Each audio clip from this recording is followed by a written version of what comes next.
Hey everybody, Jason Sherman here. In today's episode of Zero to CEO, I'm here with Leigh Caldwell. He's a preeminent commercial behavioral scientist. Sorry, that's a mouthful. Welcome to the show. Hey, thanks, Jason. I know you wanted three words to describe me, but I think we could only cut it down to four or five. Yeah, and you know, it's I mean, I understand what a behavioral scientist, I'm assuming that you are really good at like understanding people in general. And but tell me a little bit about the specifics of Hmm. what a behavioral scientist does before we talk about, the topic. Yeah. Well, you're quite right. A behavioral scientist is somebody who understands human behavior and also the underlying psychology and causes that drive human behavior. And the reason that I suggest the word commercial is because there's plenty of people in the universities of the world doing academic research on behavioral Mm, science. right. But there aren't as many who do it in the commercial world who help companies to take those lessons and use them to understand their customers and understand the unconscious thoughts and feelings that their customers might have, the Interesting. different ways that you can influence them and get them to ultimately buy more of your stuff.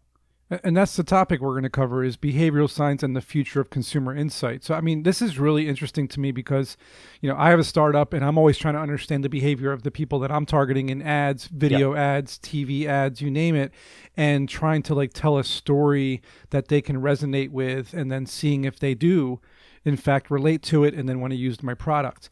Mm. I just want to, before I go into that, I want to just touch base. I noticed that your website is irrationalagency.com. We usually plug at the end, but I wanted to bring it up because what made you come up with irrational agency? Is it because people are just irrational or because you guys have an irrational approach to how you help people promote Yeah. their brands? I'm just curious So about that.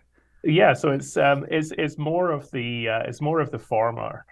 People are a bit irrational. There's a Oh, that's great. traditional view in economics called the rational agent theory, which tells us that supposedly everyone is very logical and everyone makes decisions according to the optimal way to like maximize their long-term returns and all of these things that, and if we all did behave like that, then it might be a very boring world.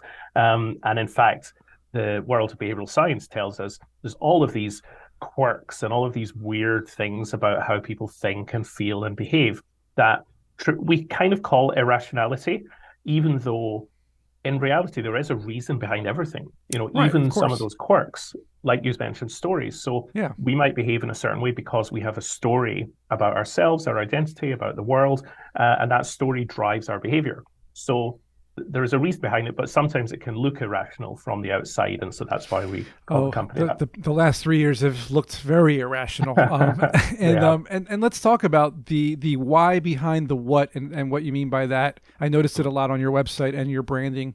So Yeah. tell me about that a little bit. Okay, so traditional market research, and some of your listeners might have done some research. Maybe you've done a survey of your customers or you've done focus groups. Roughly speaking, it's based on asking people questions about what they do. Now, there's two problems with that. One is that people don't always know what they do. They can't always tell you accurately, do you always brush your teeth twice a day? Even this is a one where everyone says they do, but actually, apparently, on average, people only brush their teeth 1.3 times a day. Now, Huh. no one's going to admit that in a survey, but it's the truth. Wow. So there's part of it is about closing what we call the say-do gap between what people claim and what they actually do. Same thing if you're doing a survey about a new product that you're launching. You might say, you might show the product to people and say, are you likely to buy this? Would you buy this if you saw it in a store or would you buy it online? And probably 50, 60% of people will say yes because they want to please you. They want you to feel good. They want to be nice. And also they aren't very good at predicting their own behavior. But when you really show it to them in a real store, ask for their money, maybe 10% of them are going to buy it. So this gap is really important, and you need to really understand people's psychology to close it. The other Now, side is that why behind the what. It's one thing to know what someone does, but you also want to know why they do it. well, yeah, And that's that's what I was gonna yeah. ask. Is like, there's so much market research out there, right? Mm. And you're doing market research, Yeah. but you're trying to figure out how the consumer reacts to your marketing efforts. So like, how do you get the why? I mean, you can Mm. ask, what the what is, but how do you get that? Because you can't ask them really. Exactly. So you have to drill into that in very indirect ways. Hmm. What you want to do is get into the unconscious of the customer. And actually, the word story that you mentioned is a Mm-hmm. really great way to do that. So instead of us asking people questions like, would you buy this product? Or how many times do you brush your teeth a day? We ask them to tell us stories. So we Mm-hmm. say, tell us a story about the last time that let's say your company makes potato chips. Tell me a story about when you last ate potato chips. Who were you with? What happened? Did you Right. enjoy them? What is what happened before? What happened I was at afterwards? a How did they friend's make you house feel? having a party, Exactly. having a good time crunching on the chips, and you can kind of Exactly. Yeah. you get a And lot of you visual and oral. infer. Yeah. Yeah. You learn a lot from that. Interesting. And so you can then um, you can get not just the words people use, the emotions and the senses that they describe, but you can get a lot about the reasons. Because the thing about a story is every story is a series of cause and effect Right. chains. So everything, classic story, whether it's a fairy tale or a movie that you see, each thing logically follows into the next. Right. And that's kind of how a story binds together and makes sense. And even things that you might not know at the beginning, when they're all revealed at the end, it always makes sense. And it's like, oh, that's why the butler said this in the Right. beginning. That's the And why. so the story tells you why everything follows on from Yeah, there's a lot the of last. information in a story. I mean, that's like when you pick up a good book, there's so much detail in the story that, you really can see and learn and understand Yeah, everything. yeah. And And people are really natural storytellers. right. It can feel a little bit artificial when you're doing a survey and they give you this big It's a bunch of questionnaire. boxes Yeah, to tick the questionnaire. Yeah, it it doesn't feel. takes you back to being in school when you're taking a test, and nobody likes Yeah, those pop yeah, quizzes. yeah. But if you But say to someone, "Tell me a story," oh well, suddenly it's a different feeling. so we know storytelling works, but traditional research methods usually they fall short in predicting future behaviors and like motivations. So although as a startup, like in my example, I want to reach a certain target market, which is obviously the end all be all in marketing is getting your target market, right? But there's like a chasm, I feel like there's like a gap in between like my intentions versus like the actions that I want to actually happen. So Mhm. how do you use the behavioral approach to I guess get the insights Yeah. that I am looking for? That's kind of what I want to know, and I think everybody else Mm. wants to know. Yeah, yeah. Well, this is one of the reasons that the behavioral science field was really invented back in the 1950s, is because psychologists started to notice that gap. They noticed that what people say is not always fulfilled in what they do. They noticed that people do behave in this illogical way. And so they created, and we've then followed and been inspired by these experiments that they designed, where you can put people into different situations. You design a kind of scenario, Hmm. and you put them in that scenario, and by immersing them in this situation, you then measure their real behavior. And so, an example, let's say that you're selling the potato chips. You're making We me hungry, man. we would, rather than just asking, how often do you buy potato chips? Would you like to have this new flavor of, I don't know, Right. hedgehog flavored potato chips? Yuck. Well, this actually was released in the UK in the 1990s. Oh my god. And unfortunately, they had to take them off the shelf because they didn't Because contain real hedgehogs. Sonic came around and Yeah, said no. exactly. So let's say that I That's want great. I want to find out if these are going to be a good prospect to put on the shelf. I will basically recreate almost like a simulated scenario Interesting. for the participants. So I'll show them a picture of the store. I'll use a bit of storytelling. I'll say, tell me about the last time you went to the store. Right. How were you feeling? Were you hungry when you walked in, or were you shopping All the for just details. all the details? And then I'll show them a picture, the front of the store, and then I'll say, right, you go into the store.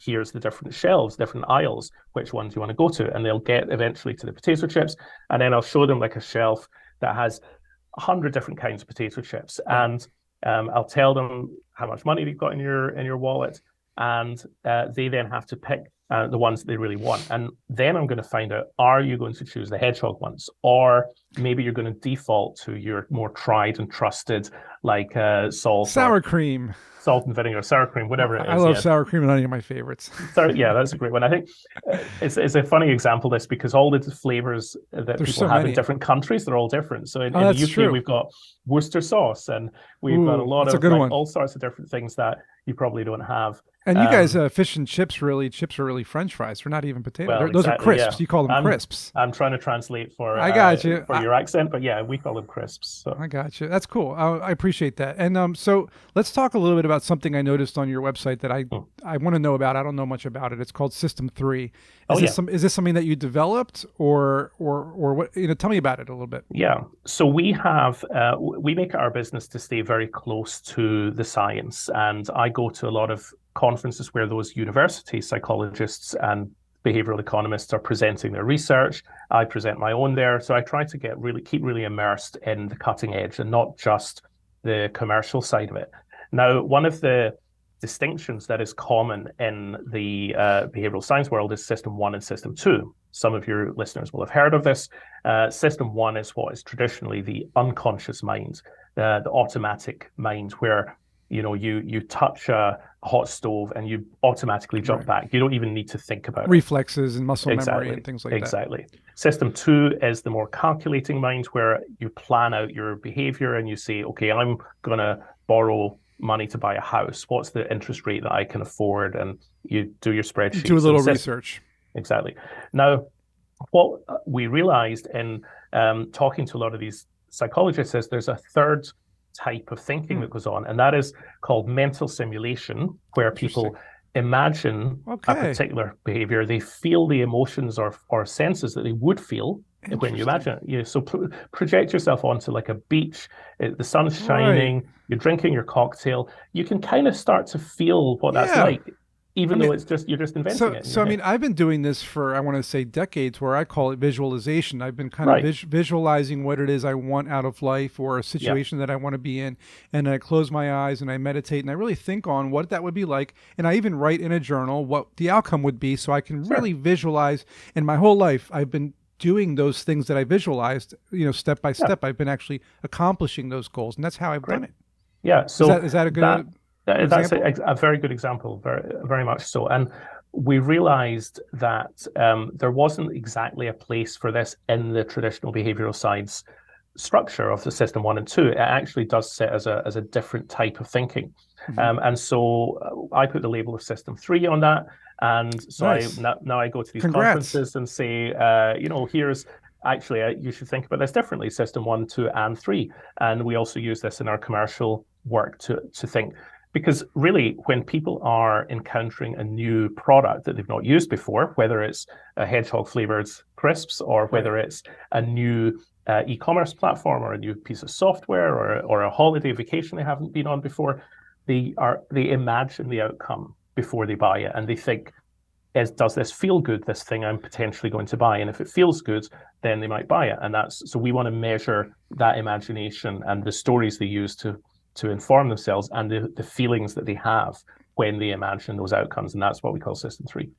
I love it. And I wish I could show you a screenshot, but we're running out of time, of the exact wording you just used. How I told my team for my current software, my app, is I want our commercials, our videos, to help people understand the feeling they get when they use our app.